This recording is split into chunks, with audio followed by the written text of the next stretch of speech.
अस्सलाम वालेकुम जी। मैं तो अपना वीर नमान चिश्ती ते तुसी वेंदे पए मेरा यूट्यूब चैनल नमान लैलपुरिया। की हाल चाल है मेरे वीरां दे सब वेखण वाले व्यूअर्स नूं मेरे तरफों मुहब्बतां भरा सलाम। पुराने वक्तां दी गल है कि कोई बंदा जा रहा है गड्डी ते उहदे किसी पिंड दे विच तू थोड़ा पिछे करके ना गड्डी खराब हो गई ते ओह गड्डी तो लैके टुर पिया। वेखण बारो कि कोई हाड़ वार कोई घर होया तो मदद मंगदे हो गया। एक बाबा दाना पिंदा पिया आदे मुर्गियां नूं। उस एक अजीब ही वाकया वेख्या कि मुर्गियां दे बच्चों में ना एक बाज का बच्चा दाना चुगदा पिया ते वो बड़ा हैरान होया।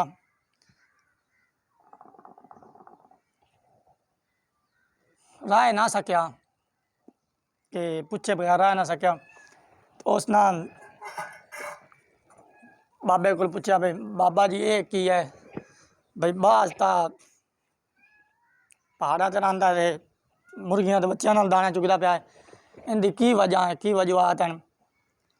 बाबे आख्या भाई मैं जंगल लकड़ी वड्डदा वदा सो ते उत्थे ये बच्चा डिग्गा पिया ते मैं इनू चाक लैन दा इन चोट लगी हो इनू मरम पट्टी की ते मुर्गियां ने नाल इनू बच्चों नाल छड़ दिता ते इथों हुण दाना पानी खांदा है ते इत्थां ही आदी हो गया है।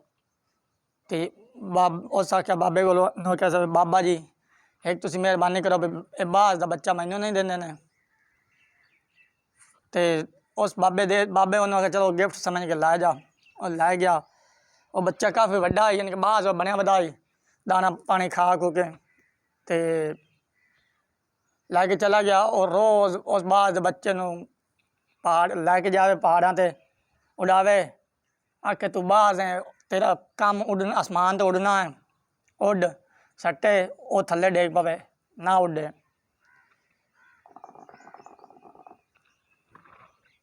कुछ दिन गुजरे में काम सिलसिला चलता रहा।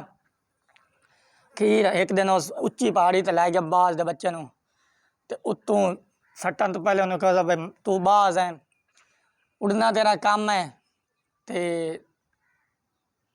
तू आसमान उच्चे आसमान से परवाज करना तेरा काम है। उन्होंने सटिया से चा के बाज के बच्चे अखी बंद कर लिया।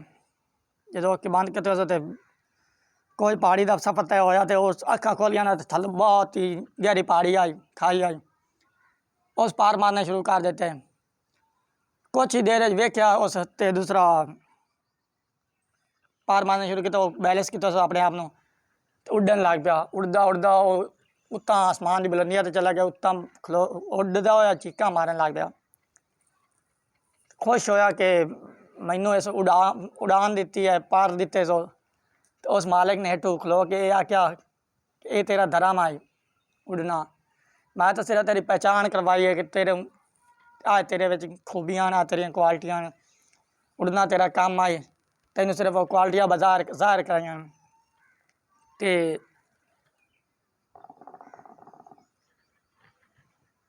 गल करने का मकसद यह है कि बंदे अपने अंदर जड़ियाँ खूबियां क्वालिटियां ना उन्होंने परखना चाहिए कि मेरे अंदर की खूबियां मैं की काम कर सकदा की नहीं कर सकदा किहड़ा काम मेरे पर बेस्ट रहेगा। बाज़ औकात बंदे होंगे कि कारोबार कोई भी करना चाहते होंगे ना तो वह बंदे को मशवरा लेंदे जेड़े करना होंदा ना वो मशवरा कोई नहीं लेंदा वो सीधा कार बंगे देन।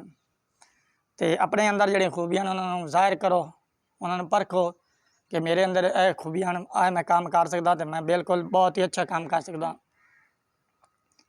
ये पैगाम मेरा न्यू जनरेशन पर नवे आने नस्ल पर है कि आप दी खूबियां निखारो जाहिर करो वेखो कैसे की काम कर सकते हैं। तो एक भाई कल कॉमेंट किया है मैनू कि भाई जान तुसी जो वीडियो बनाते हो कल्ले बाइक बनाते हो तुहाडे नाल कोई बंदा नहीं होंदा कोई छुअर नहीं होंदा और अक्सर यूट्यूबर के नाल चार बंदे पांच बंदे बल्कि बंद ने डार दी डार लगे होंगे तो तुसी इकल्ले क्यों होंदे हो। मेरे उस कॉमेंट का भाई ने जवाब है कि अमीर बंदा जड़ा ना अमीर बंदा पैसे वाला जड़ा है उन्हें काफ़ी बंदे होंगे ਹਰ ਬੰਦੇ ਨਾਲ ਅਮੀਰ ਨਾਲ ਬੰਦੇ ਹੁੰਦੇ ਨੇ, ਗਰੀਬ ਨਾਲ ਕੋਈ ਵੀ ਕੋਈ ਨਹੀਂ ਹੁੰਦਾ, ਸਿਵਾਏ ਰੱਬ ਤੋਂ ਇਲਾਵਾ ਕੋਈ ਸਹਾਰਾ ਨਹੀਂ ਹੁੰਦਾ। ਗਰੀਬ ਇਕੱਲਾ ਹੁੰਦਾ ਤੇ ਇਕੱਲਾ ਹੀ ਜਾਂਦਾ ਹੈ।